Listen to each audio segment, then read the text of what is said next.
being held on the traditional and unceded territory of the Snuneymuxw people.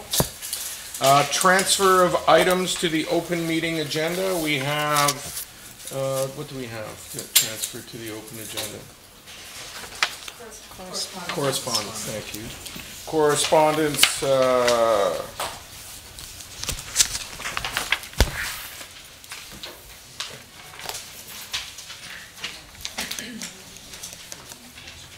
it is letters 7.2 and 7.3 from closed. We'll add it to new business.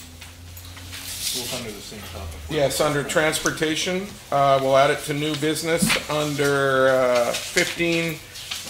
15.4, sorry. Oh, put it under correspondence, right? No, we'll talk about it on, okay. Any other additions? Seeing none. Any deletions? Seeing none. Change in the order. I request that we move 15.1 to 9.2. Any objection to that? It's just the Prince George discussion, moving it to the closer to the front of the agenda. Under announcements and reminders, should it go under 10.0 or something above? Just feels like some announcement or. No, okay, yeah, sure. 10.0. 10.0 is good. Okay. Any objection to the approval of the agenda? Seeing none. Any objection to the approval of the minutes? Seeing none. Any objection to receiving the Section 72 report? Oh, sweater. Announcements and reminders. Spring break, March 17th to April 2nd. Education Committee meeting, April 4th, 2018. Business Committee meeting, April 11th, 2018. Regular board meeting is April 25th, 2018 at 6 p.m. So 10.0. This is my new family. A group of people we traveled with to Prince George to discuss the Aboriginal school up there. So we all thought, we were all incredibly inspired by this trip, and I notice Justin didn't get the memo. You don't have your sweater vest on like Tim does, but anyways, we'll move forward with that. So these guys are going to come forward here and talk about our trip up to Prince George. I thought it was really important that the board hear how it went and what we experienced. So come on up, guys. Welcome. Thank you. Bob has a sweater. Oh, Bob's got his on.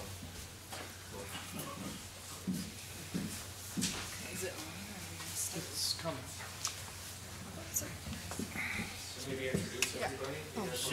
Sure, I can start. Good evening, everybody. I'm Emmy Manson. My traditional name is Salitana, and I am elected council for Snuneymuxw. And Snuneymuxw has gone into a direction where we're creating portfolios. Before we used to be on everything.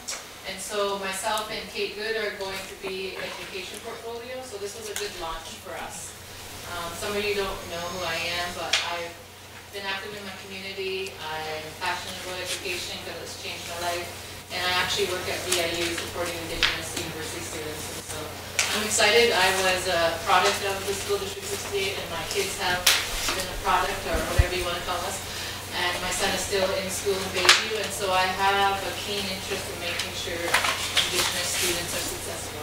Not only for my nation, but as a whole, because I know we can do better. And so this trip was a really good trip, but I'll let everybody else go.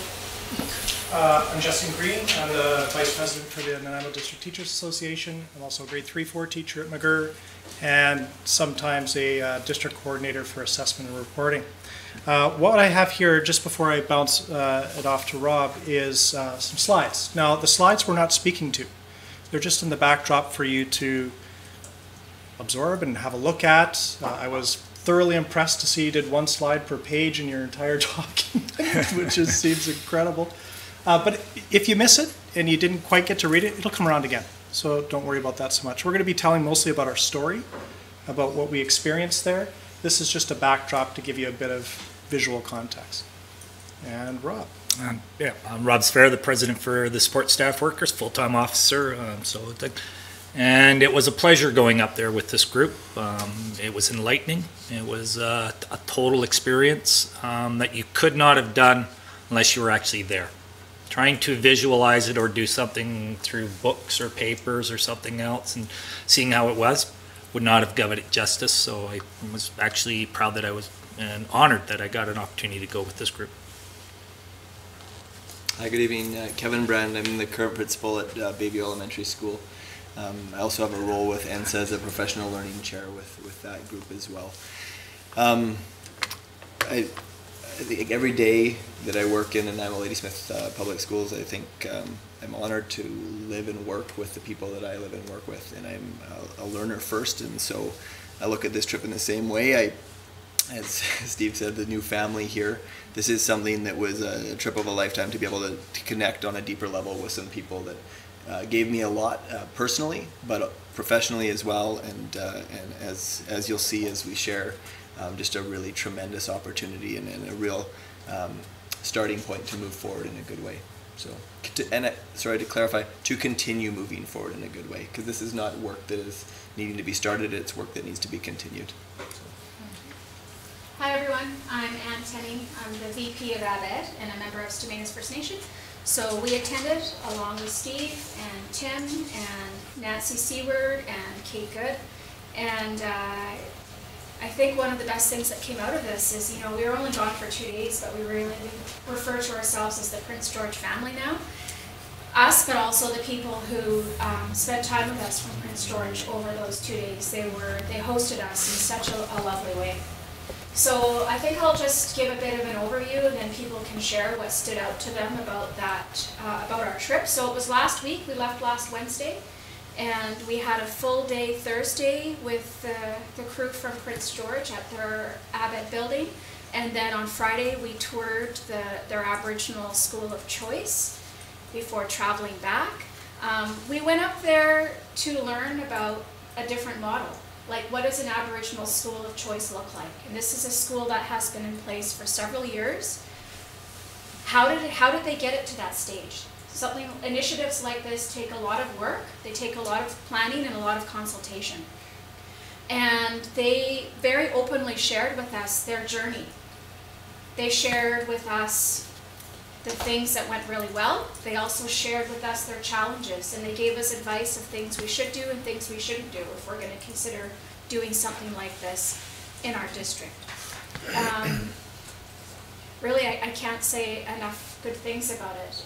We spent the whole day hearing about the school, and when we walked into the building on Friday, and it was, you know, it's like meeting in, I don't know if it's a good comparison, but it's like you hear all the hype about something and then you walk in, it's like, yes, it really is as good as we thought it was going to be. It was really exciting. And just to feel the energy in that school, and to hear how some of their initiatives in Prince George are drastically changing their graduation rates. You know, I'm trying to recall from memory, but less than 10 years ago, their graduation rates for Aboriginal students was, I think, 38 or 39%. Last year was 62%. And this school, with approximately 170 students there, you can see how it sets a really strong foundation for the learning that's going to come and sustain them through grade 12. Those were a few highlights for me. Maybe we'll just go back again this way and share out what stood out about this trip. Or is that Tim guy going to add anything? Yeah, Tim and Steve. Yeah, okay. We'll jump in. Some of the quotes that will pop up are some of the, they represent, like, leave your ego at the door. That's something that came. The extension of that was the child is in the center of the room at all times when we make these decisions, and when we go forward, we're always mindful of that. We take off our hats, we get there for the kids, and that was really apparent. And as they started their journey, I know that there were some growing pains, and as Ann said, they had the opportunity to share some of the pitfalls, give us some warnings about how not to proceed, but also the reward of proceeding, and also proceeding with a very clear directive and goal. They set their course and then they went for it. And that was really amazing to hear how everybody involved really did get behind that strong vision, and that was able to carry them through the pitfalls that they did have. The messaging was really, there could have been an easier journey. However, the journey still needed to happen, and I don't think they had any regrets in terms of it moving forward the way that it did. Well, they added into when they started, and they just finally got an enhancement agreement that they were going to sign off, and of course the direction of the government was that they were not required anymore. But it was a springboard, and we have a good relationship with them. They actually took our first enhancement agreement that was done in Nanaimo and signed as a springboard to work towards theirs, and took the work that we had started to grow with, and that's the connection back. Now we're reaching out to them if we go in this direction to ask how they did something, and can we follow in the same footsteps. So there's a very good connection that way. And you know, they reach out in their Aboriginal education circle. They have some different ways of doing business, but it really does tie together. It comes full circle back to the center is the students. And the rest of us are there to assure they're getting their education and what's required for them to move forward. So it was good to see that they were all in that same venue of moving forward. I remember one of the activities at the end of the first day, we had the talking stick going around. And I'm not usually at a lack for words, but I actually was struggling because there was just so much rich information to try to digest and think about. So trying to reflect on something you haven't had time to think about was very difficult. And I tend to be a very visual kind of person, so I needed to actually see it to make sense of it. And what I found was sometimes the people will take you to a space, and then you have nothing but questions as you're there. By doing it this way and front-loading us and getting us, really deeply curious about what this could be, I found the experience of going to that school the next day incredibly enriching. A couple of things stood out for me, and I sort of took it as from a perspective as a teacher, and then of course as being in the union and thinking about those perspectives. And I was probably most deeply impacted as a teacher, just at the incredible integration of services and the inclusive model. I have not seen that kind of inclusive model in our district. Just for example, a room dedicated to self-regulation where there's treadmills and where kids can, if they're not able to be integrated in the class, be included in the classroom at the moment. There's a space to go, to get centered and grounded, and then to come back. There was also a cultural room where kids could go to either engage in cultural practices or even in their own personal practices to cleanse themselves and get themselves prepared and ready to be included in the classroom. There was a space to eat where families could come in the mornings, pretty much throughout the day, to eat together, to be together, so that it was such a cultural, it was such a community type feel. I was just thoroughly impressed by that. The one thing I did pick up on as that sort of union person and thinking about what would this look like as we transition into it, and there was a comment made, I wish I could remember who it was. They said, be thoughtful and kind in planning. There will be hurt if you rush it. And those are kind of my own words. I kind of pushed it together, but be thoughtful and kind as we try to plan for something like this. There will be hurt if you rush it. So I think that thinking about each of those stages in the evolution of it and what are the impacts of that, you can't always foresee everything, but I think we have such a great link with Prince George now that when those questions do arise for us, we have that quick phone call, that quick connection to go, what do you think? So those were mine. Yeah, I guess for me, from the Indigenous perspective, and as a mom and as a counsel in my community, I thought about how we have French immersion and how that's an option. But me as an Indigenous mom and as a student, I never got to learn about my own culture, my own language. And there was a comment made about how we're segregating Indigenous students and how that could impact. But I think now that it's a choice and that we're rebuilding and we're setting a foundation of education, it's different than what happened in Indian residential school, very different. And I guess for me, the biggest gratitude I have is understanding and the relationships that I've formed in those short 2 days. Because I think that's the piece that's been kept, Sinemoc and the school board and the and even maybe with the staff, like I got to hang out with my son's principal, right, and be me, and I think those relationships aren't easy to build in our communities. And for me, I think that I'm really proud of the school board for really adopting the TRC recommendations, and you guys are putting action to it. But I do know that we have some work to do on making sure that we get the learners early. And I think sometimes in our work that we do it when they're grade 8, grade 9, sometimes that's too late.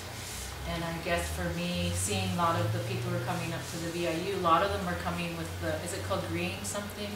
It's not really a dogwood. Green? Evergreen. And so a lot of our students are having to do upgrading, and it's so frustrating for them, and they thought they graduated, and there's all this misunderstanding in our communities about that. So, but for me, when I went to the school and I could see the kids, I thought what a wonderful start that is for education. And that, I guess for me, what they've done is they've made it a choice, and I went away thinking about how much struggles most of our kids come Indigenous population because of poverty or because of other issues, social issues, and if they had that kind of loving support, not that the other schools aren't, but they aren't built that way. And I think that one of the things I did like was the self-regulation room, because some of the children have that issue. And I think that one of the things that for me, I'm just grateful for the opportunity for us to really be partners, like not talk about it and not say Sineamok's a partner when we doesn't feel like we are. I felt like a partner. And I think that was the most important thing I took away, is that you guys know that we're here. I think you knew we were here, but how do we include you in the work? And so I want you guys to know that I am very grateful, and I want to be a part of the solution for raising academics for our First Nation students. And I think that this was one start, and I think we're just opening the door and thinking outside. I think one of the comments was think outside the circle, and I like that. And I think that sometimes we've had to change as Indigenous people to fit into systems, and it's about time systems change to fit us. And so I think that if we can do anything right, we can just really challenge ourselves to be really courageous and make good decisions. And they might not be popular, but if we do it in a good way, in a kind way, and always put our kids in the circle. And well, my kid's in the car because I thought me was at 7.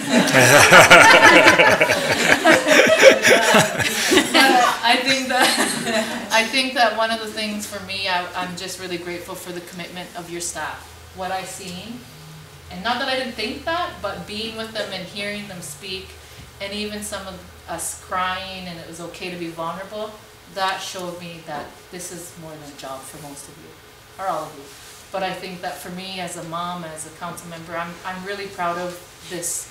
I think it's very interesting that we just start our committees on the 12th. And so this was me and Kate's first.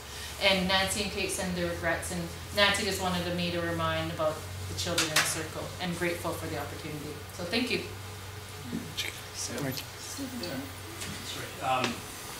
Things that stood out for me, first of all, in terms of just setting up the school itself, and again, as Kevin pointed out, they didn't share just the positive pieces, they also shared the growing pains and the startup warts that they may have had, but really one of the things that I thought was very important, and again with our the group that went up there, the inclusive piece with both unions represented, and also our friends and partners from Sineamo, really about employment equity and taking a look at human rights tribunal actions, and taking a look at our hiring practices as well. That's one thing that stood out for me.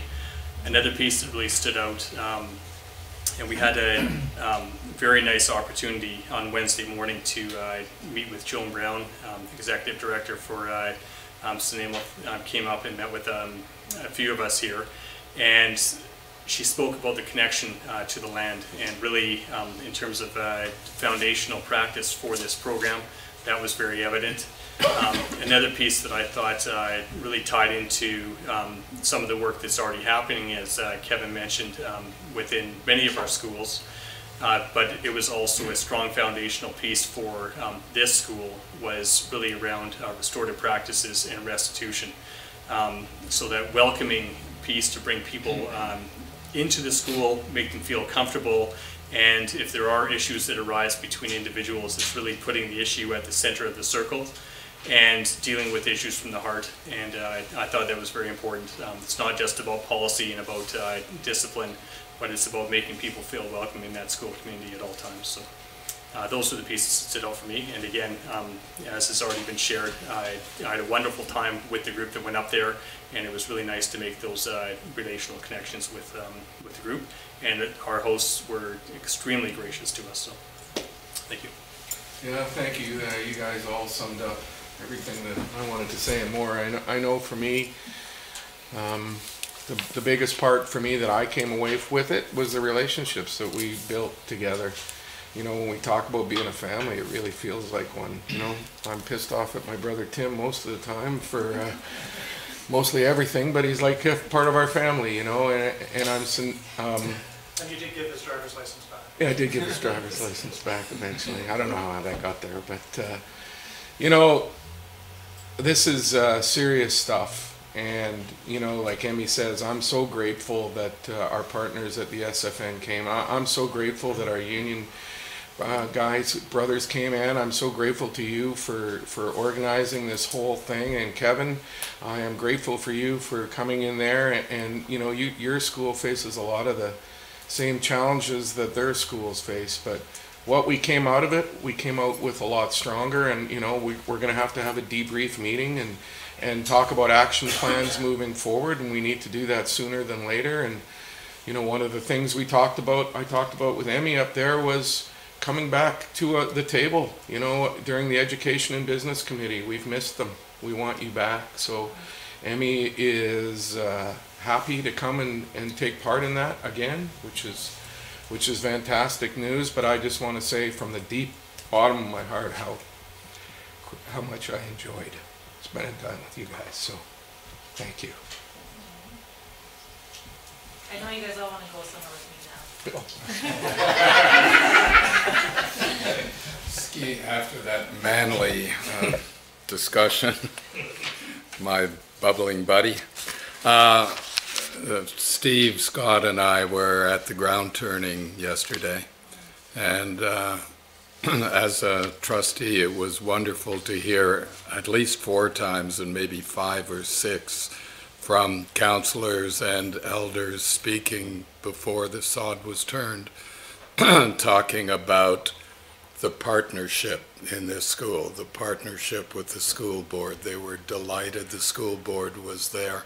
I don't know if it all comes out of that meeting, but it felt different to me, and it's about time that we reached across to each other and held hands and built together. It felt good yesterday.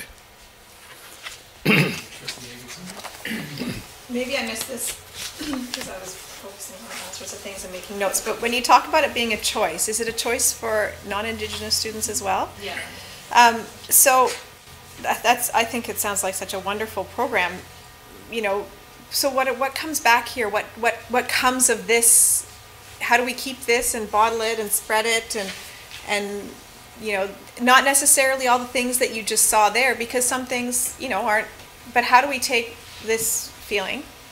What happens next? What do we do now?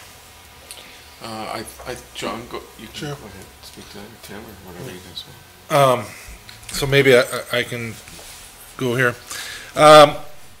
Thank you for presenting. I'm really appreciative that you enjoyed my all-expense trip to Prince George and had a wonderful time. That's really good. I miss not being there myself.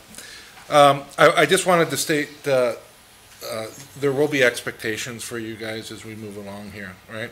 And the beginning of the expectation reminds me of the book Mindset, where you create a willingness to create change. And there is a responsibility of this particular group that went to Prince George to go to the next step, as Trustee Higginson said, is what does this look like for us as we move forward? And there is an expectation in the partner group and in the conversations we have on a daily basis at our different tables, is that we want to be part of moving forward. And that's the direction that the board's given us, and et cetera. So we'll be excited, I will be excited to hear from yourselves on when you report back out to your groups and to find that willingness to make the change that's necessary.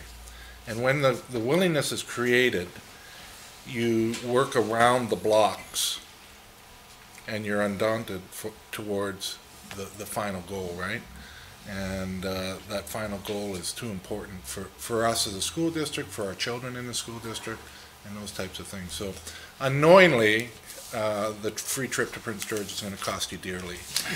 And it's going to cost you in your time and the work that you have to do and some of those difficult conversations that you're going to embark on over the next little while, because we're going to continue the work. We're going to put it together. We need the board's input. We need all of our inputs to do the next steps in a way that is respectful for us, to allow that time, so that it's a positive move and it's not feeling like a forced move. But also, we need to move, so we can't let it stop at all. So I just wanted to say that, and I wanted to say that before you left, Emmy, because I think it's really important that you hear that.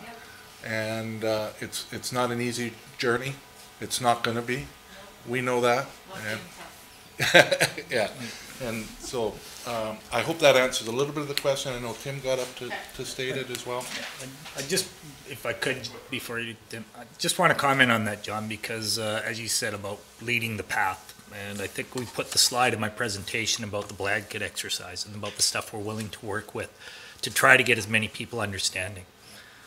You can have a meeting, but if not enough people attend, then how do you get to your sources?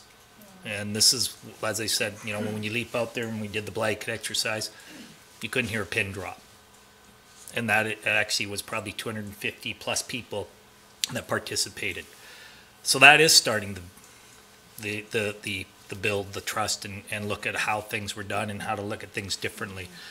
So there's not a problem for me to stand up and say, have things been done wrong? I'm not going to say who did them wrong, but have things been done wrong, and how do we want to repair going forward? It's not a problem for me. It's going to be pushed back, but if people want to push back, then they need to learn how to step forward. So I'm not going to have a problem with it at all. Hi, thank you. So in response to Trustee Atkinson's question, what they did provide us with was a binder full of documents that really reflected their journey. Some of it is the research that they went through. There are other sections here. One of the key pieces I think that they had developed was a policy on Aboriginal education, and it's stood, I guess, the test of time. It's also something that they can come back to whenever they are making decisions and raising questions. So I think that's an important step for us to look at. Another step in there, they actually had 4 schools that they were looking at originally, and they had a lot of public consultation around what was this going to look like, and narrowing it down to the school of choice representation here. And within that, I would say that as a group, and certainly through direction from the Board of Education, we should be looking at what does this vision mean for us. So it's really defining that vision and then going out and taking action, developing our steps as to what do we want. I'm certain that we cannot take whatever they did in Prince George and just plop that in and apply it to be our own. But it's certainly what it gave us was a starting point to leap off from.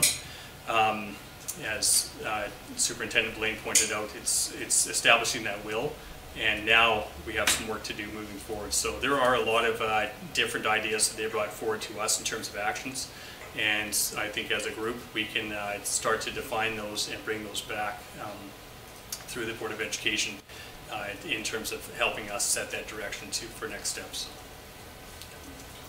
Yeah, just I also wanted to say that this whole idea, I have to give credit and hold my hands up to John, who said, you know, like not just send 1 or 2 people, but he said identify the key stakeholders that needed to be there.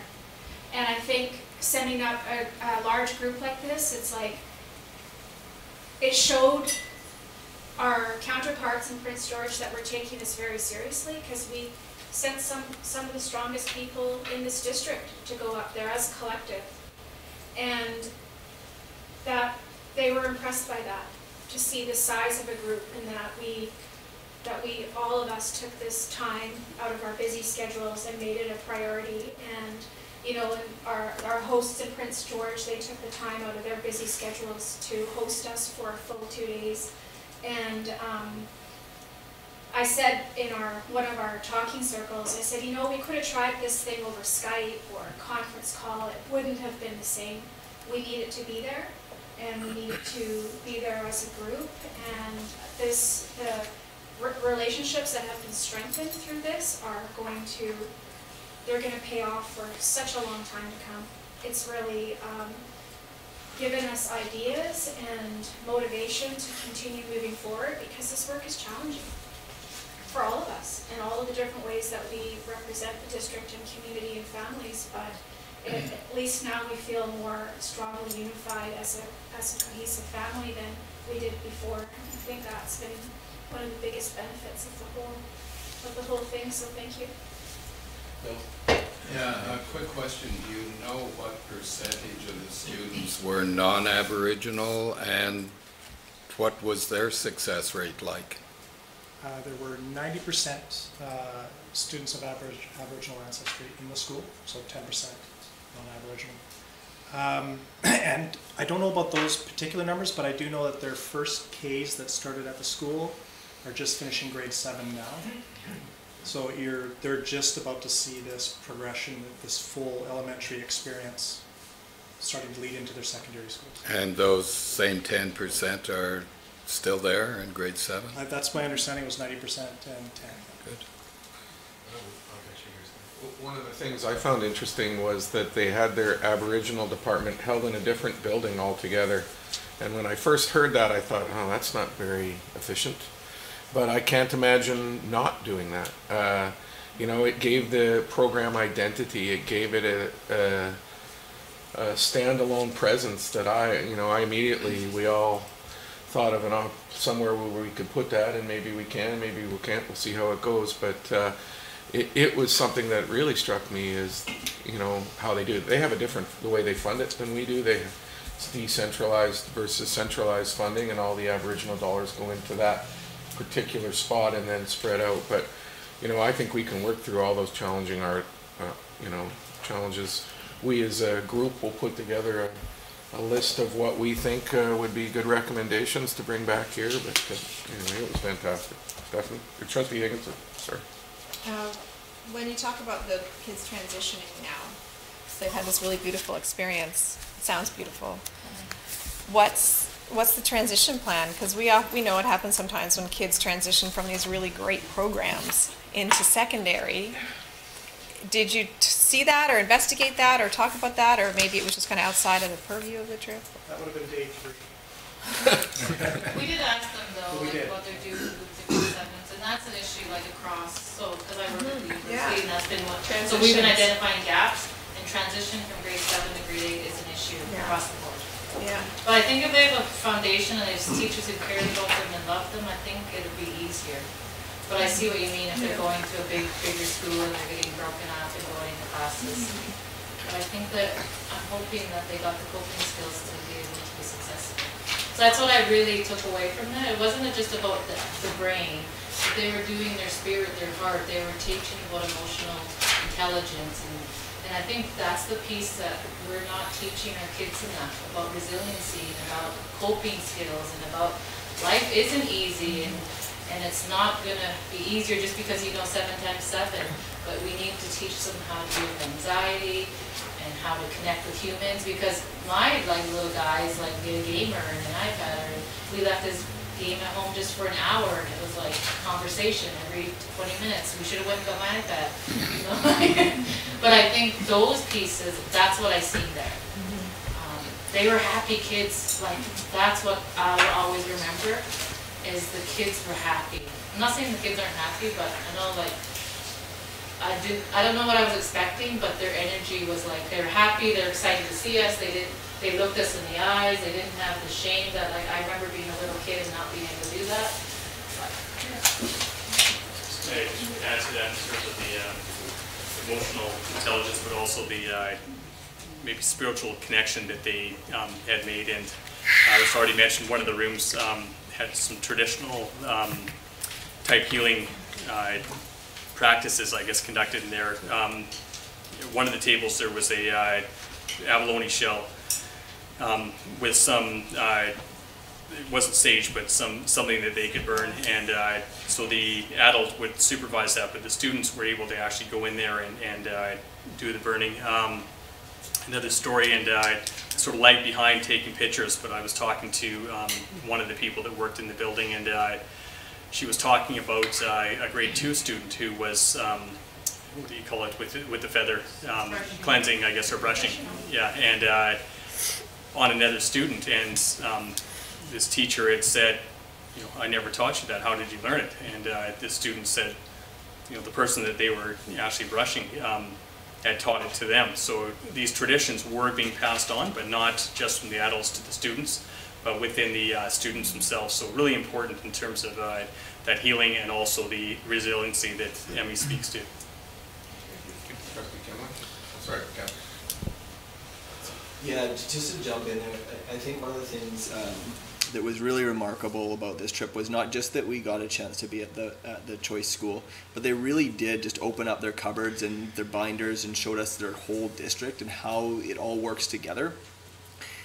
So a couple things that are key points in that is that just like in Nanaimo, they have a comprehensive ABED department that's doing really, really good work in every school. And so this particular school is not an isolation or a solution to their ABED learning. It's very much woven within all of their schools, and they've got some really good systems of land-based learning every 5 years in each school, restorative practices every 5 years in each school, elders in the classroom and in the school every 5 years in each school, and some really good systems so that even students moving from this very, very intensive program would still see their culture reflected in whatever secondary program they ended up in. So that really did stand out, and again, just gratitude to Prince George for literally opening up every door, every nook and cranny to what they've done, and allowing us to learn with them. So, Trustee Bob.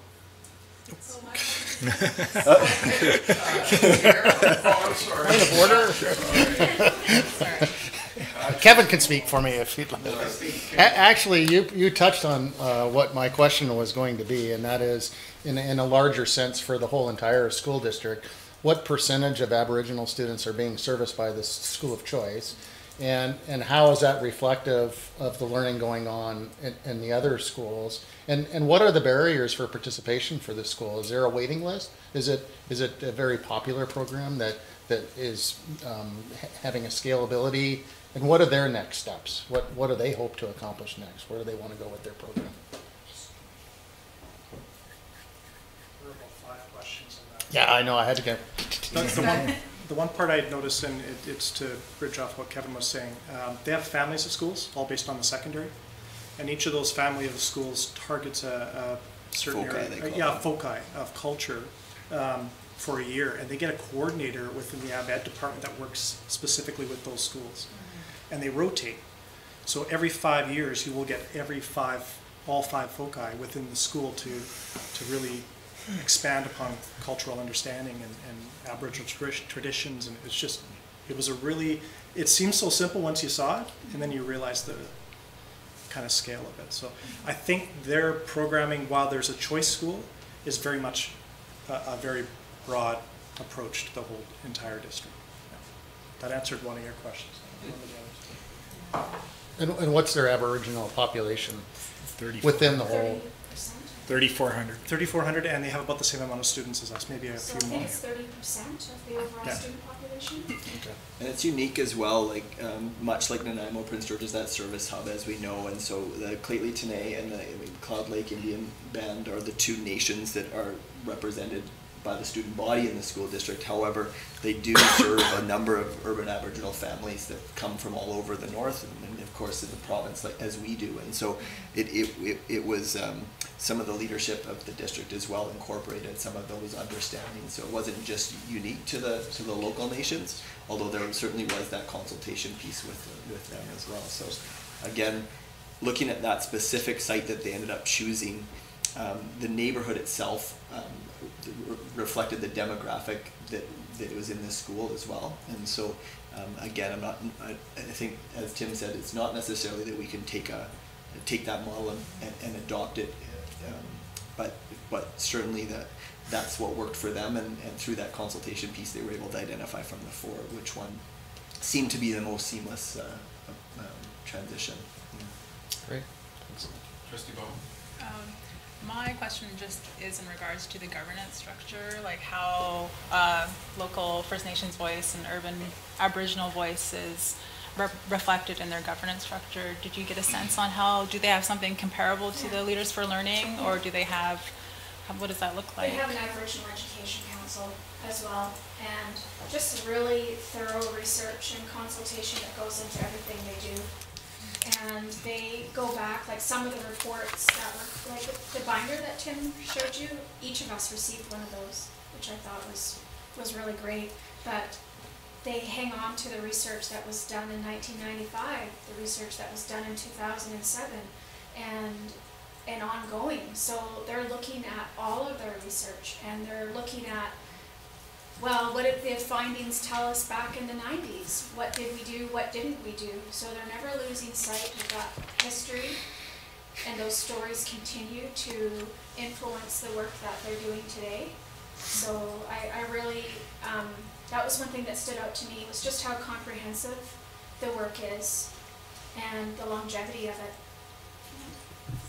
I can just add to that as well, and Mr. Zavir had mentioned this, but the local enhancement agreements and the work that had been done leading up to that sort of came to an end when the government had changed practices.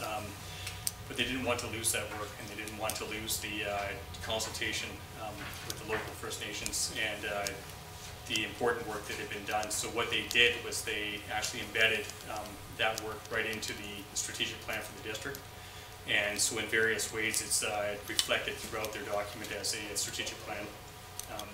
So I thought that was really important too in terms of governance and how they were going to reflect these principles across the entire district. So. Just one last point I wanted to share is we want to extend an invitation to them to visit our district. And I shared with Shelley Mimi, she heads Aboriginal education up there. Just, I said one thing we're working on right now is our Indigenous Language Symposium that we're hosting at the end of May. And I'd love to be able to invite a contingency from Prince George to come down and see some of the work that we're doing. And hopefully they'll be able to take us up on that, because we want the sharing to be reciprocal and to show, like we saw the beauty and the strength of the work that they're doing. We want them to see the work that we're doing. I appreciated that they stated that some of the work that's been happening here in our district for a long time has inspired them, like our 15 years of enhancement agreements. They said, when we had to write an enhancement agreement, we went to yours. And we based our work on the work that we didn't even know that, right? But all of these things, they're not random, right? So anyways. Thank you. Just for me, because I have this bad habit of wanting to think about what the next steps are. If you could give me like one or two of things that you see as the next steps for us after having done this in terms of moving forward in how we support our Aboriginal kids and using what you learned, what would you suggest that would be? I think the first thing would be for us to get together as a group and debrief so we can come out with so you haven't done that yet? No, we haven't had a chance to meet together and sit together and come out with a measured approach and what we all think and have time to, because it was pretty overwhelming, the whole thing, and it takes a while to kind of digest everything that we learned. So I think we'll be able to do that in a concrete and informed. When you've had such a good learning experience like this, you don't want to just put it on the shelf and want to use it. We're not going to have next steps. Absolutely, and that's the plan. Trustee Higginson.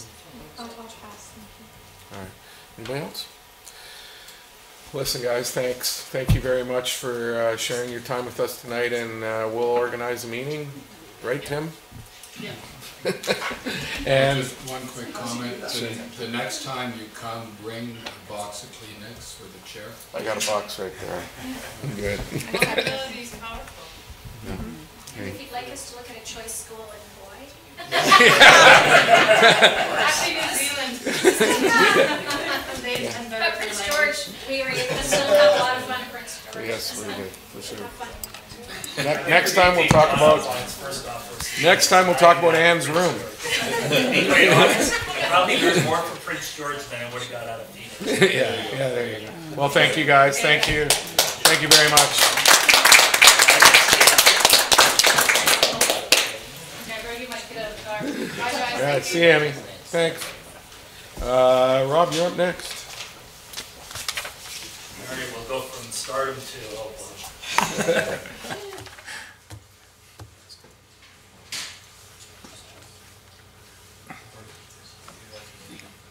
Very good. Yeah, if you guys want to stay, or me, whatever you want to do. Kevin, I know you probably want to stay. I heard there was moose stew here. Yeah, that's right. Yeah. So I want to take the opportunity to thank you for allowing me to present tonight on what we call, I guess, a budget. So this is CUPE's go at we had our budget presentation, and what we see are the ups and downs. So as it says in the front, that's kind of what we do. This is just looking at the ministry operating grant funding from the FTEs and showing that where we went down, and then we went back up, and we're actually on that spiral of a growing community again, not on a declining. So it's all good. Our enrollment is turned around, and Nanaimo is now back in that place of being a place people want to come and bring their kids and enjoy education. Well, on the same slide is the revenue, and the revenue is growing on the lines go, and I don't need to go through that a whole lot, but as you can see that the revenue has been increasing. The cost on there is the full and the instruction end has gone up alongside with the rest of them. The next slide is the one that reflects the growth between 2014-15 to where we are in the amended budget. As you can see on the line item, the teacher salary increase was roughly 11.99. Administrative officers, 14.69. Education assistants, 13.27, but if you read the rider on the bottom, there was a shift to taking the noon hour supervisions and including them into the education assistants, so that shifted the money that was under the line below the support staff up into the education assistant line, as that was encompassing their full wages. They're no longer, there's very few standalone noon hours. So then if you go on the support staff, there was a decrease of 5%.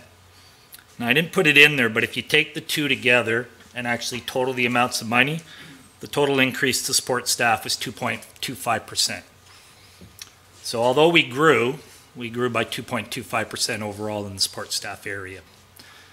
Other professionals, 7%, and our substitution, as more people come on, went up to 9.3. If you look at it, included in there, and I didn't do everybody wage increases, but if you look at the wage increases, ours amounted to roughly probably 3.8% over that time frame. So if you look at the wage increases and put that actually into the belly of the amount, we went down. Because we only increased by 2.25, wage increases were 3.8, so there's actually a decrease in support staff and bodies and in budget. We weren't keeping up to even the cost of giving the wage increases where everybody else was above. Moving on to the support staff decreases, just to point them out.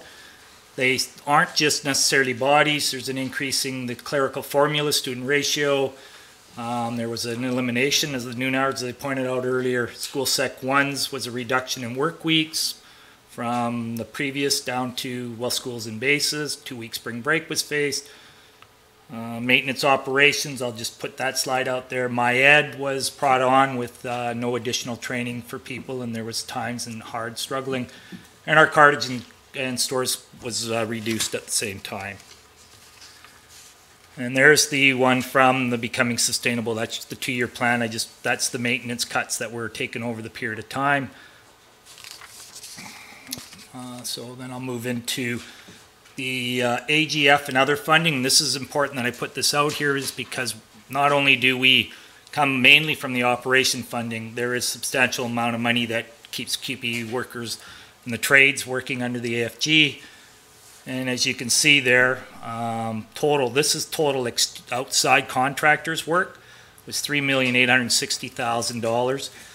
That was done from the period of July 2017 to February 2018. That is money that went to strictly outside workforce. For a district that says we're whatever, that's a fair amount of money. In that line where it's bolded, the $376,000 was work that we could pull out of there that actually have maintenance guys that would normally have done it. That's work that we consider core to our district. So that $376,000 is work that would have normally been done on general maintenance and other things, but because we aren't able to get to it, it had to be done by outside workforces to bring it into and get schools caught up. And that's quite a bit of that was SEC prep work for portables and other things. I pulled the data from sheets that was provided to me, and I do have the background to it. I just would have been here for 3 days trying to figure it out on that picture. So to speed things up, I didn't include it. So, and I did want to put that in there because Prince George did expire it. So that piece came in there about the blanket exercise. It was just some pictures to say, you know, what a great day. It was a great afternoon. And as I said, Anne and Laura and the rest of them, Carlos did a great job.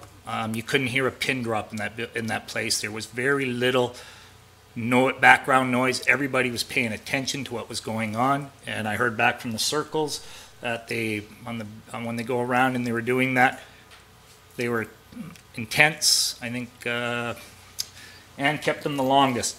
They had such a good talk about it. So that's just a positive thing when you want to put into something. So I had to put something positive into this. Yep. Well, thanks, Rob. I just wanted to expand on that day as well. I was there in the morning as well, and Barry O'Neill was speaking. Mm-hmm. And, you know, it was a great opportunity for QP workers there. There was, besides the blanket ceremony, it was a nice blend, the blanket ceremony in the afternoon. In the morning, they were attentive with Barry's presentation. It was a long presentation. Barry can do that, but it was excellent. And you had probably what 300 people there. It was close to 300. Yeah, so it was a quality professional development day, and I really want to commend you on that because it was impressive. You know, sometimes you put it together, you're not sure, but as I said, I wanted to put something in there that had a positive spin than where we're at in here. Yeah. So in closing, as you can see, and I mean this is not without, sports staff employees have taken the brunt of cuts while the school district worked to becoming financially sustainable. However, through the process, the school district was able to run surpluses every year.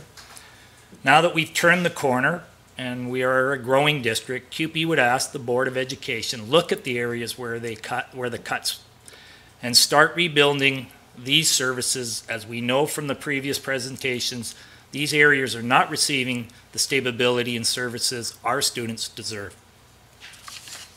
So if there's any questions on that, I'll take them now. If not, appreciate the opportunity.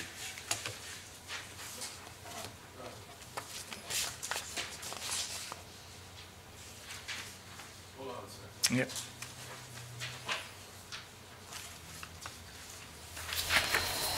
Sorry, I'm just looking at my notes to make sure I don't have questions before you run off. So I'm going to circle back around then to the slide about AFG and other funding and exterior painting, all kind of stuff. And you said work usually done by district forces, but then you mentioned a lot of it was SEC work. So I'm wondering if you know in there, it's really hard, you know, the last couple of years budget-wise have been so bananas with the SEC and our amended budget this year. Okay. It was bonkers. So I'm wondering if you know in there, is there a usual amount? Or is it just, okay, I know that's a really hard question. What takes place is there's a timing, and we've had these discussions with Pete. There's a timing of trying to get work completed, but we've taken over the period of time, and you can see where the maintenance cuts and facilities cuts were gone. Grounds has been reduced from 14 employees back a while down to 7. So when it came to prepping sites for the portables, we don't have the manpower. We're on now full focus lawns, prepping, and getting other things done that are required for which we don't have the ability to move out and help in those areas that we used to be able to do. It's just the nature of the thing. So that work had to be done because the portables were coming. We wanted to be set up and running for the school. Some of the other work that's under that yellow is plumbing, because we've reduced our plumbing also in the district. We no longer have the availability. So plumbers are coming in and doing core work that we used to do, and it's around some of the lead base. There was some work being done there that could have been done in-house, wasn't done in-house because we don't have the resources to put our people to it. So it's a piece of everything. It's more operational, but I just wanted to point out when somebody says, well, how much work is going out? That is just the capsulation of the number. This doesn't include anything with Frank J. Ney, doesn't include anything that had Wellington written to it. This is other jobs that were dust collectors from NDSS and other work that I could pull out of the source. So I've done my best to pull it together and say, here's what we can encapsulate, here's what we feel from our side, what we think would have normally been done by in-house. Whether it's right or wrong, it's just work that we did prior. It's now shifted, and all we're saying is I didn't put up there where to do it. I've asked the board that if the corner turns, we need to look at the areas for which the services were reduced from and try to find a balance. So it's not, there isn't nothing named up there that says, you know, here's where we want something, because that was told to say, how do you want to work that with? I believe that would be sitting down with Carrie and John and Pete and the rest of them, not at a public forum. So I just gave you the data. The data speaks for itself. Throughout that process, even before the SCC came into place, we were taking the lion's hit down the line for the choice to become sustainable. So. Seeing none? Thanks, Rob. Thank you, Rob. Appreciate it. Always learn about our budget from All right, correspondence. 11.1. Letter from S. Malone to read the school zones. The Board of Education of School District 68 refer the correspondence from S. Malone to staff for a response. Does anybody have any objections to that? Seeing none. 11.2, legalization and regulation of non-medical cannabis. The Board of Education of School District 68 refer the correspondence from Leonard Krogh to be received and filed. Anybody have any objection to that? Seeing none. 11.3, Canadian Federation of University Women and IMO. That the Board of Education of School District 68 refer the correspondence from CFUW to staff for response and direct the chair to send a response on behalf of the Board of Education. Does anybody have an objection to that? Seeing none. Yes, we're going to do that in new business. From the Education Committee, there's nothing. From the Business Committee, 12.2.1, Superintendent Blaine. Well, thank you, but I think it's from the Business Committee as a recommendation. Okay, so Trustee Kimmel? Yeah, sure. So this is in regards to the local school calendar for 2018, 2019. And there is an action sheet on page, it starts on page 23 of the agenda package. It comes as a recommendation from the Business Committee that the Board of Education of School District number 68 and number Ladysmith approve the attached 2018 and 19 local school calendar. So we need a mover and a seconder. Moved by Trustee Solomon, second by Trustee Robinson. Would you like to speak to it, Trustee Kinley? Sure, just briefly. So on the March 7th Business Committee meeting, the Business Committee passed the motion. And the information was shared via email to staff, information to parents via their school social media and the mobile app. Feedback was requested through email until Sunday, March 4th, and the district received approximately 24 emails from the community. Feedback primarily focused on the following topics.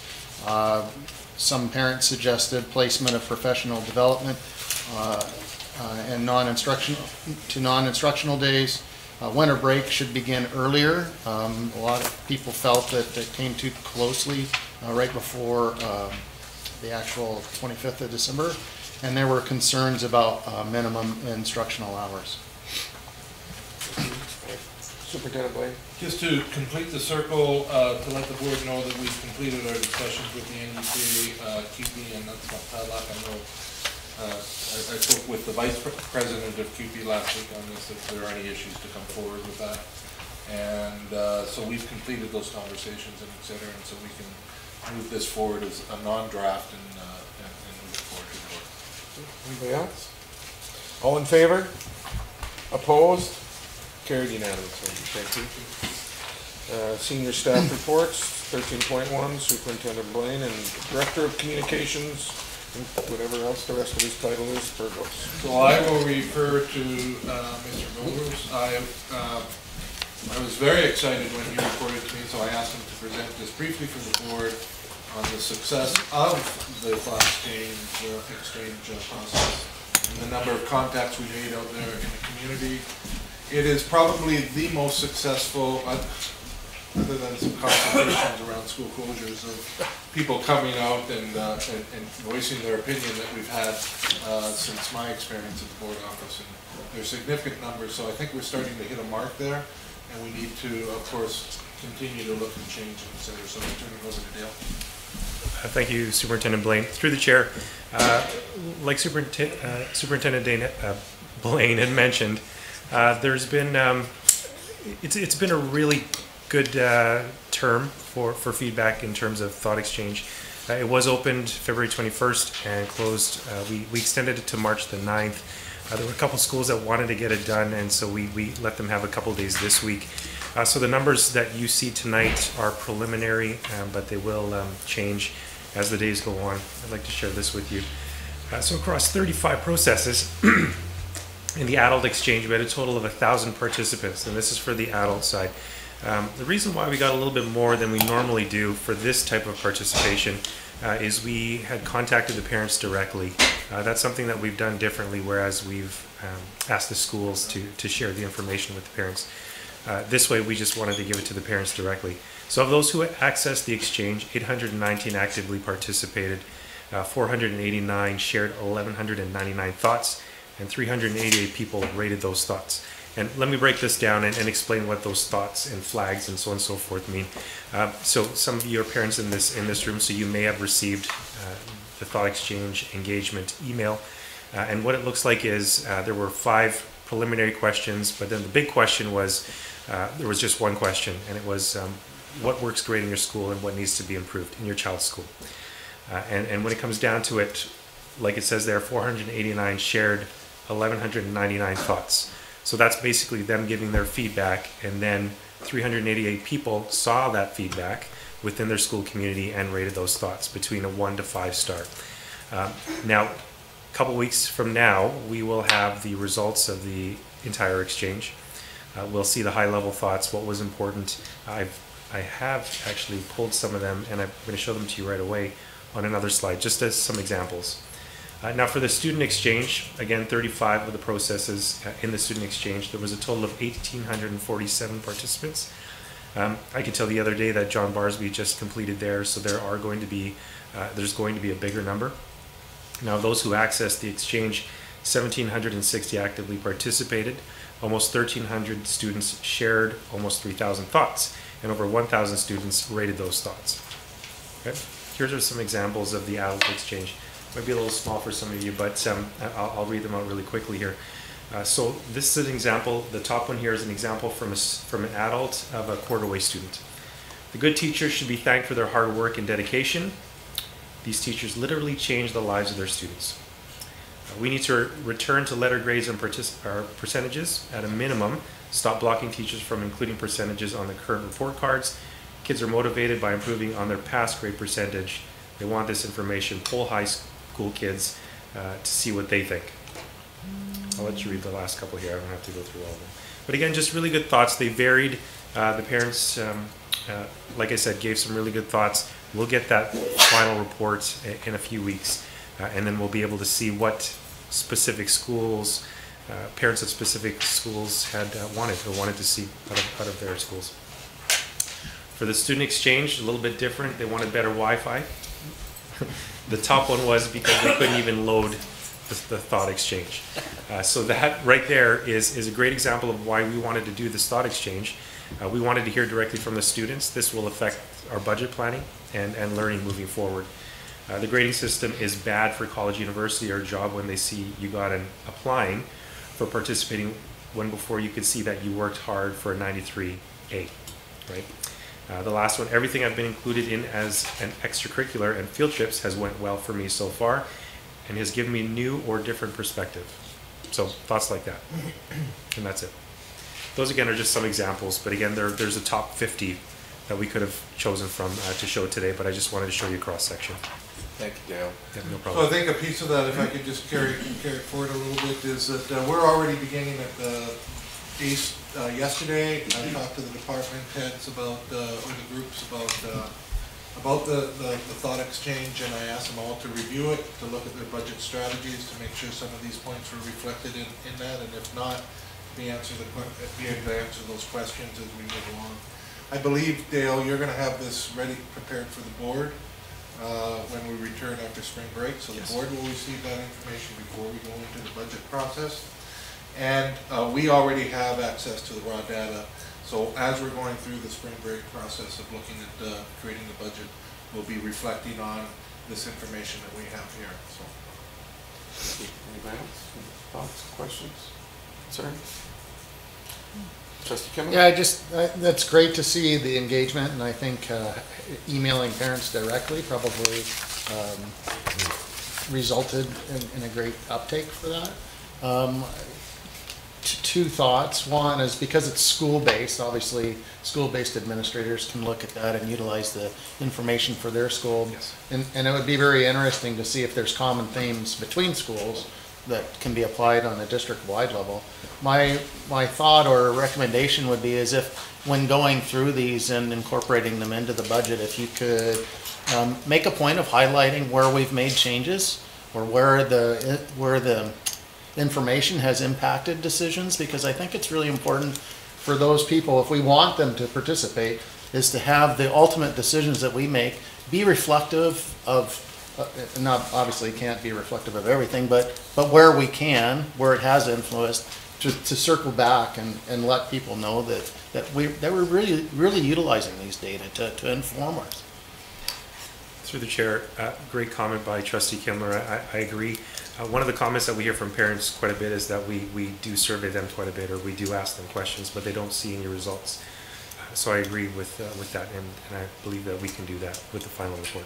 Excellent, thank you. Trustee Brosnan? And I would follow up with what Trustee Kimmler said, in that it's especially important if people make a suggestion or want something and you can't do it, because legislatively you can't do it, or that you make sure that you got to get that out there, that yeah, we hear you, we would love to, legally we can't, kind of thing.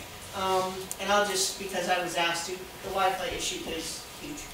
I've been kicked out, I got kicked off the Wi-Fi 4 times this week when I was visiting schools, at 4 different schools. Thank you. Anybody else? Thank you, Director Burgos. No problem. Appreciate it. New business, we already did 15.1. We moved it up. 15.2, Secretary Treasurer McVeigh and Vice Chair Higginson to discuss the funding formula review. Sure. What I can say, and then I'll ask Trustee Higginson if she'd like to comment, is we attended a session that we hosted in Nanaimo for board chairs and senior staff on Monday. Is that on Monday? And basically it was the independent panel that was appointed by the Ministry of Education to review the funding formula. It was a very informal discussion setting where we all had opportunity to provide input to the panel in terms of our concerns with the current funding formula, our questions, our suggestions for improvements to the funding formula. And would you like to provide any of your feedback? Sure. Trustee Higginson for my house. So, as our Secretary Treasurer said, myself and the Superintendent and her attended one of the Vancouver Island regional meetings with the independent review panel for the funding formula review. This is part of the issue with the funding formula review. It's one of these on this timeline. This is where we were, just so people can see where we are in this process. You'll also note that it says this should have occurred in the fall or winter, but really we're kind of in the spring. So the timelines are a bit murky right now. This is an evolving process. The discussion paper to guide our meeting on Monday morning at 9:30 wasn't released until 3:47 on Friday afternoon. So that meant that anybody who had their son's U11 soccer tournament wrap up this weekend got to witness me sitting on the sidelines with our big funding formula review binder and a very exciting read called Funding Model Review Discussion Paper. Luckily, it was only 18 pages, so it was easy to do. The discussion paper is based on the feedback received from districts during the survey that was done in December, which was quite a long, engaged survey. There was both a technical one and a perspectives one, and it was also on any written submissions that they've received so far. It's available to the public on the Ministry of Education website. If anybody else wants to read it, I think it got sent out to all trustees. So as a result of the late timing of the paper John, Kerry, and myself met on Monday morning to discuss our thoughts and apply them to the Nanaimo context. The only guidance for the discussion that we were provided ahead of time, also at 3:47 on Friday, was that they would be collecting perspectives from each board chair on key issues and solutions. So, broad. There were only 4 of the 7 panel members there. 2 of the 3 external members, Chris Trumpy and Kelly Pollock, and 1 ST, Linda Minabariat from the Secretary Treasurer from Gold Trail, and 1 superintendent, the Superintendent Pete Langstrap from Victoria. So there are 3 other panel members who were not present. So the points that we made were that the current formula and funding process is very restrictive, too restrictive to allow us to make nuanced decisions that reflect the needs of our district. That we need flexibility built into the formula, and that further feedback on this point was provided that the process should be done in conjunction with bargaining, we thought, because we see one will heavily inform the other, we thought, that answers may actually differ to the questions depending on what happens with bargaining. So we really, and that was actually a common theme around the room, that we encourage them, even though the timelines don't add up, we encourage them to kind of maybe think of doing these things in conjunction. That we need long-term, sustainable, predictable, and adequate funding, and that at the very least has levers within the funding formula that allow funding levels to be responsive to inflationary pressures and unfunded mandates, such as the most recent announcement of the employer's health tax. And the current funding for special needs and its strong reliance on having designations doesn't meet the evolving needs of today's students and their complex needs, and we encourage the panel to have in-depth discussions with BC CASE around this issue, as they're the most qualified to help unravel the assessment-dependent process. And while the review is focused on operating grants, they should not dismiss how capital funding impacts our operating grants, because capital funding is inadequate, and as a result, we often fund a lot of our capital out of, well, not a lot. Operating does fund where the capital budget is deficient, and that we felt that it was problematic that 2 are being viewed in such silos when the buildings that students learn in are deeply connected to the kind of learning that students do. They shouldn't be viewed as silos. At the beginning of the day, the chair of the panel, Chris Trumpy, stated that the amount of money that we get is not part of their mandate, just how the money is distributed, but it didn't stop any of the boards present from clearly stating with examples that despite the new funding for the restored language, there's simply not enough money in the system to meet the demands of public education. And so those were sort of the top things that Nanaimo said. And these were our top pieces of feedback, and our list could have very easily looked different depending on what day of the week it was, because there's lots of issues with the funding formula. But the benefit of having multiple boards together is that while there were certainly themes, such as flexibility being one of the biggest parts in our panel, I think that everything that you could possibly think of was brought up by the collective of boards that were present. Some of the other things that were brought up, ideas such as the funding formula doesn't match the learning transformation, we need supports for mental health, the cost of the learning transformation, benefits and negatives of targeted funding, how the formula deals with enrollment growth and decline, and the ability to meet unexpected mid-year demands, such as the recent occurrence of Syrian refugees coming into the system outside of headcount dates. And we encourage the panel that to look at what we're attempting to do as a sector with learning transformation and the modern demands on public education, and to determine what it actually costs us to meet our educational goals for each student, and maybe build a model that is responsive and reflective of those goals. And also it was recognized by everybody in the room that equity of access to education doesn't necessarily mean equal funding. You know, we're talking about this in a provincial context, and there's different costs depending on where you live. And also to encourage, the ministry welcomes written feedback from boards of education, so I encourage us to consider making a written submission sooner rather than later, because the panel will be using these things to inform their decisions. And there is an email, if the other people out there want to present or submit, because who they're meeting with is pretty narrow. So I would encourage people to provide input. It's called K-12 Funding Review at gov.bc.ca. K-12, like the actual number 12. And I'm actually curious, because I haven't talked to Carrie about whether the technical part of the afternoon, was it any different, or was it a similar format? It was very similar, very informal again, and it just created a lot of deep discussion, very similar to the morning in terms of what the issues are. There was a lot of concern with districts that there be no losers in a funding formula review, because often if history were to repeat itself, there would be. So those were expressed concerns. A lot about the quantum of money, even though that's not what this is about. Did you have anything else to add, Superintendent Blaine? Just that we listened. We just listened. They presented you with information in the second one? Because they didn't give us any information in the first one. We all spoke up. Oh, okay. We spoke up. Okay, good. Very clearly. And well, and I think it's also what you said, there's a lot of unease about this process out there. People kind of feel like the devil you know versus the devil you don't know. We're not really sure how we're feeling about this right now. So that was really reflected as well in the feedback to the panel. And I think I felt bad for the two rookies, the outsiders. This is their first panel, and their heads were like at the complexities of the formula. But the panel is one small part of the feedback. There's lots of other opportunities. I encourage people to check the ministry website, and also for our board to provide a good submission so we can ensure that NIMO's needs are reflected. I have a question. So how many of these panels are they doing across? 7, I think.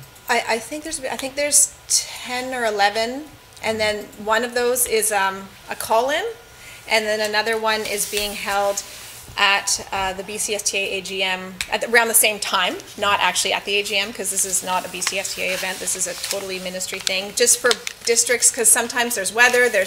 Some of the districts have to travel quite far, so if there's reasons why they couldn't get there, then districts who are unable to have one can go to that one that's happening at the AGM. That's provincial. Not just Was there concern by the membership there that the whole group didn't show up to listen to the concerns? Did they feel like their concerns were listened to sincerely, or did they feel like it was a process of just a process? Nobody publicly, like in a large group, questioned it. I did ask afterwards, where is everyone else? And you know, they only just announced the panel, speaking of the timelines, about 2 or 3 weeks ago. So some people have things in their calendars, so their goal is to make sure that there's always 2 of the 3 external members, and that there's at least 1 ST and 1 SUP at every meeting. So there might be some meetings where there's all 7, but because of the tight time frame of all of this, it's tricky. Thank you. John? Well, I thought they were very engaged and really seeking to understand the newbies. Yep. We're really trying to seek to understand, because there is a ton of, we bounce, you know, like it's superintendent talk, it's just bouncing around and around, and so catching up to that is very difficult. The panel did ask follow-up questions of people. So great, thank you. Natasha, you were on the list. Okay, thank you. So my question just regards BCSTA upcoming AGM. Will there be any discussion there on this? Most likely, well, there might be a motion. And like I said, the ministry is going to allow for a separate, for people who couldn't make it. But it is not a BCSTA event, or this process. So I would imagine that there might be a motion or something that comes out of this. I don't know. But the BCSTA board will get a chance to meet with the panel at some point too, based on the feedback we hear from people. So. Thank you. Trustee Brozovich? Thank you. So, as you noted, Trustee Higginson, they are not really, their timelines are a little behind. Are they expecting that they're going to catch up? They're going to Yes. streamline and get caught up? Yeah, I believe they said the end of the summer, or begin, like July, end of July, they're gonna present to the minister, and then the minister will review it and take it to government. So. Okay. Trustee Solomon? I was just going to ask you, do you think if BCSD accepted the motion that our board brought forward with respect to the idea of beginning the discussion of having in the funding model review discussion of asset management and funding of our assets? I don't know, I'm not on the legislative committee of the BCSTA, so if you haven't heard back from them, they've met and they've sent motions back to people that needed work. Sometimes they didn't include a rationale or, so if you haven't heard back, then that means it's, the only reason it would get rejected is if it didn't meet the points of why, what it's supposed to be. It fits into the model of what you were asking and some of the discussion that was brought up at this meeting, of course. Great, thank you. Anybody else? All right, well, thank you for going, Trustee Higginson. And John and Carrie, appreciate it. Thanks for the update. 15.3, follow-up communication with the MLAs. Trustee Higginson. I just have a quick motion, and I'll read it, and if I get a seconder, I'll give the rationale. That the chair write a letter requesting a meeting with our 3 MLAs for the purpose of outreach and relationship building. Second. Just as people know, we wrote one May, end of May, I think. We kind of missed a good window there, and then it was like haywire crazy, and then we didn't even know who our government was for a long time, and now there's an established time, and I think just, the provincial budget demonstrates that we really need to have strong advocates in Victoria. And, the building of our Hemmingway Bay gym, like trying to get the whole wing, all that kind of stuff, I think it just would really benefit us to sit down with our MLAs to try and have that meeting that we wanted to have, just to give them the big picture, the grand scheme. They probably know it all, but it would just be really nice to know. I think it's part of our job to know that they know. So. Okay. Any other discussion? All in favor? Opposed? Carried unanimously. 15.4, transportation. So we decided to move 2 letters that we received that technically probably should have come to following our board policy to the next board meeting, because they came after a period of time that fell into coming to this meeting. They were letters from 2 parents concerned about the transportation issue in the Rutherford due to the closure of Rutherford Elementary. So out of that discussion, staff have seen these letters and they have been working on trying to find a solution to this. So I guess what we're looking for is, at this point, is some direction for our staff towards next step here. So someone could make a motion directing staff to come up with a plan and cost it. We can discuss it. Trustee Higginson? Just as a point of information before that, I think it's important that people know why we're not using our normal process for this. Because if we left it to the normal process, this wouldn't come to the board until next month. And this is a question that will affect our budget. And we want to be able to make sure that we can make the thoughtful decision behind it and know how it will impact our budget. So that's why we have put it on this board, this meeting, despite the fact that it doesn't fall necessarily in the timelines. It's emergent enough with the budget process that we needed to put it on now. Thank you for clarifying it. Yes, that is 100% correct. Would somebody like to make a motion?